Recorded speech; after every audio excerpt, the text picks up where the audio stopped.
셋. 마이크 테스트.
Hey, are you awake? I know how hard it can be. Sometimes just getting out of bed is a habit.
Waymaker, miracle worker, promise keeper.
that is who you are. Oh, that is who you are.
Visit apcbiblecollege.org.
let's talk about Grammarly, the digital writing assistant more than 20 million people use to connect their ideas to the world.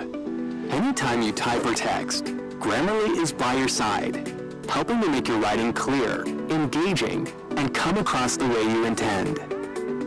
Set your goals and get tailored suggestions based on your recipients or writing style. And if you're writing outside the classroom or office, you're covered there too.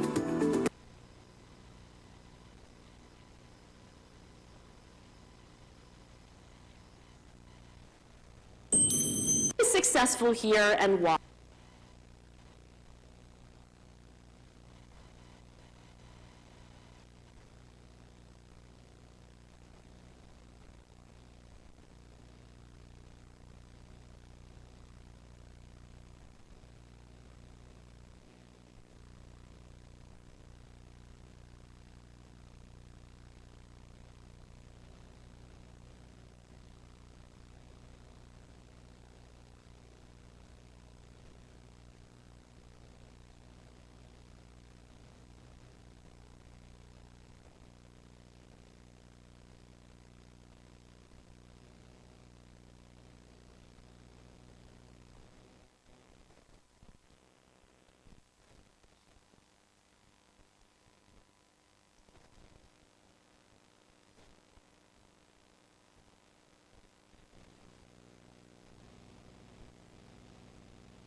When I was 27 years old, I left a very demanding job in management consulting for a job that was even more demanding, teaching. I went to teach 7th graders math in the New York City public schools. And like any teacher, I made quizzes and tests, I gave out homework assignments. When the work came back, I calculated grades. What struck me was that IQ was not the only difference between my best and my worst students. Some of my strongest performers did not have stratospheric IQ scores. Some of my smartest kids weren't doing so well. And that got me thinking.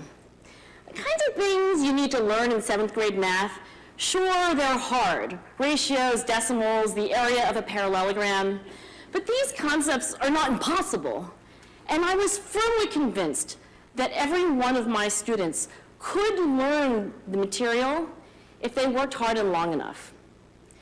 After several more years of teaching, I came to the conclusion that what we need in education is a much better understanding of students and learning from a motivational perspective, from a psychological perspective. In education, the one thing we know how to measure best is IQ.